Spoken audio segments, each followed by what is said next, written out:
ማንቸስተር ዩናይትዶች የክረምቱን የመጀመሪያ ዝውውር ስራቸውን አጠናቀዋል። ኤደርሰንን ከአትላንታ ማምጣታቸው እንግዲህ ይፋ ሆኗል። ብራዚላዊ በ38 ሚሊዮን ፓውንድ ውል ያፈረሰ ሲሆን ውሉንም አፍርሶ ወደ ማንቸስተር መዘዋወሩ ተረጋግጧል። ኤደርሰን ከቀይ ሰይጣኖቹ ጋር የ4 ዓመት ኮንትራት የሚፈራረም ሲሆን ዋና አሰልጣኝ ማይክል ካሪክም የአማካይ ክፍላቸውን በቶሎ ለማጠናከር እንቅስቃሴ ጀምሯል። ዩናይትዶች ለኤደርሰን ዝውውሩን ቀደም ብሎ ለመጨረስ ከፍተኛ ፍላጎት ነበራቸው። ለዚህም በጣሊያን የልዑክ ቡድናቸውን በመላክ ዝውውሩን ለማጠናቀቅ ችለዋል። ቀይ ሰይጣኖቹ በዚህ ክረምት ቢያንስ 2 አማካዮችን፣ የፊት መስመር ተጫዋች እንዲሁም ፉልባክ፣ ግራ ፉልባክ የማስፈረም እቅድ እንዳላቸው ተነግሯል። ይህንንም አድርገው የግብ ጠባቂ ፉልባክና የፊት መስመሩን በማፎካከር በተሻሉ ተጫዋቾች ቡድናቸውን ማጠናከር ይፈልጋሉ።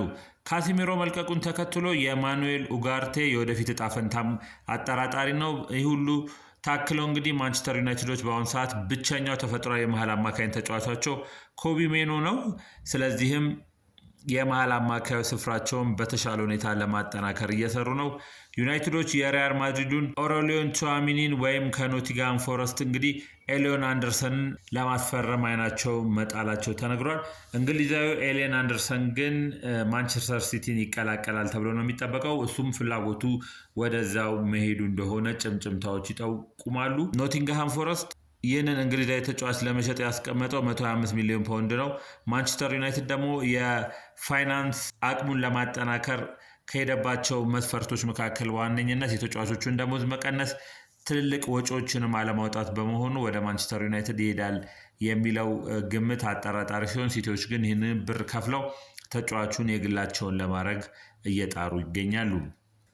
አርነ ስሎትን ያባረረው ሊቨርፑል አንዶኒ ኢራውላን በዋና አሰልጣኝነት ለመቅጠር ከስምምነት ጫፍ ላይ ደርሷል።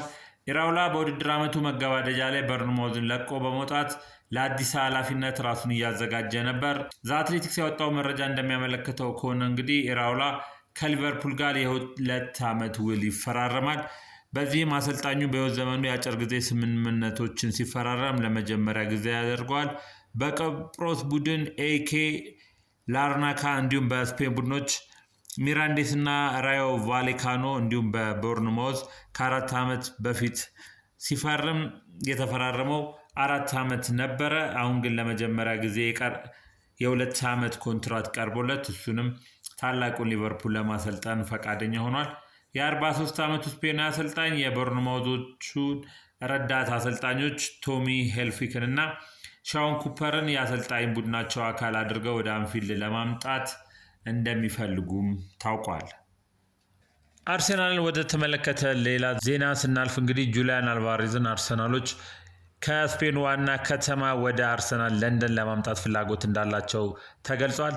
ይህ አርጀንቲናዊ ተጫዋች እንግዲህ የረጅም ጊዜ የሚኬል አርቴታ ትኩረት እንደነበረ ነው የተነገረው። ባለፈው የክረምት ዝውውር ጊዜ ሚን ተጫዋች የማምጣት ፍላጎት እንደነበራቸው ታውቋል። አልቫሬዝ እንግዲህ ከዚህ ቀደም በእንግሊዝ በማንቸስተር ሲቲ ስኬታማ ጊዜ የነበረው ሲሆን በ81 ሚሊዮን ፓውንድም ወደ አትሌቲኮ ማድሪድ እንደተዛወረ ይታወቃል። በአሁኑ ሰዓት በስፔኑ ዋና ከተማ የሚገኘው ጁሊያን አልቫሬዝ በዚህ ክረምት ከአትሌቲኮ ማድሪድ ጋር መለያየቱ አይቀሬ እንደሆነ የተነገረ ሲሆን ባርሴሎናም ይህን ተጫዋች ለመግዛት ፍላጎት አሳይቷል። 100 ሚሊዮን ዩሮ እንዳቀረበም ነው የተነገረው።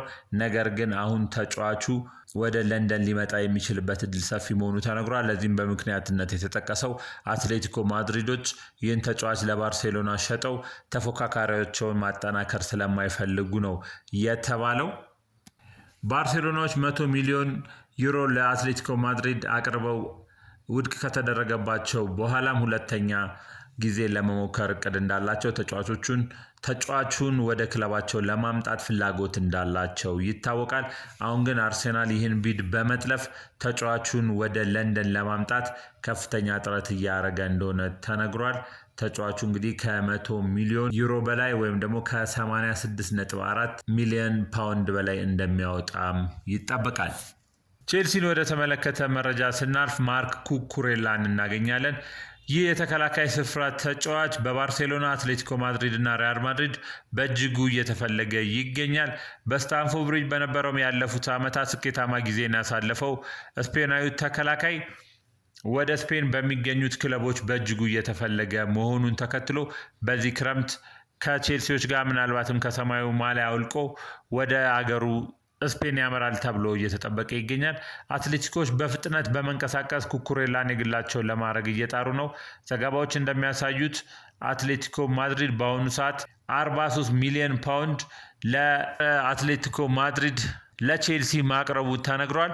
ቼልሲዎች ተጫዋቹ ኮንትራቱን ለማጠናቀቅ 3 ዓመት ስለቀረው በጣም ረጋ ብለው ነው ኮንትራቱን ወይም ደግሞ ይህንን ዝውውር እየተከታተሉ የሚገኙት።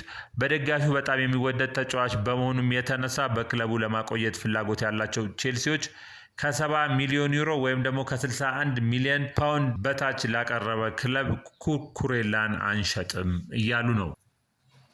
ቼልሲ ላይ ስንቆይ ማርክ ኩኩሬላን ከተመለከተ ዜና ስንወጣ ማለት ነው የቼልሲውን ኮከብ አሌሃንድሮ ጋርናቾን እናገኛለን። አሌሃንድሮ ጋርናቾ ጀርባው ላይ ለአይን የሚስብ አዲስ ንቅሳት አሳይቷል። የ21 ዓመቱ ጋርናቾ በሰውነቱ ላይ ብዙ ንቅሳቶች አሉት። ብዙዎቹም ንቅሳቶች ከባህልና ከእምነቱ የተነሳ ወይም ደግሞ የተሰሩ መሆናቸው ይነገራል።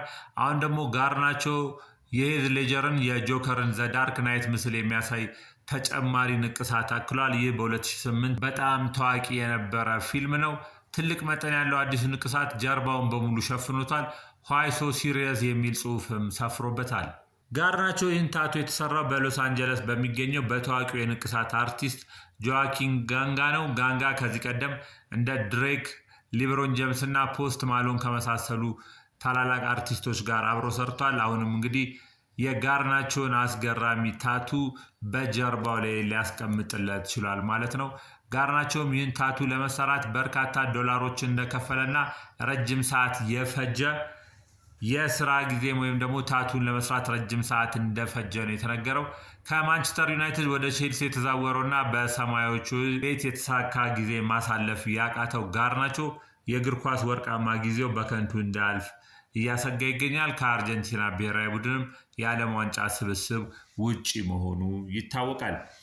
አርሰናልን ወደ ተመለከተ አዝናኝ ዜና ልናልፍ ነው። አርሰናሎች አህዮችን ሸለሙ ይላል ዜናው። ከ2 ዓመት በኋላ እንግሊዝ ፕሪሚየር ሊግ ዋንጫን ያነሱት አርሰናሎች 40 ጥንድ ካልሲዎችን ኖርጎልክ ለተባለ የአህያ ማቆያ ወይም ደግሞ የአህያ እርባታ ስፍራ ማበርከት ችለዋል። መድፈኞቹ በበጋ ወቅት የአህዮችን እግር የሚያስቸግረው ኢንፌክሽን እና ሌሎች በሽታዎችን ለመከላከል የሚያገለግሉትን ካልሲዎች ይቀበሉ እንደሆን እንግዲህ ለዚህ ለአህያ ማቆያ ስፍራ ሄደው ያጣራሉ።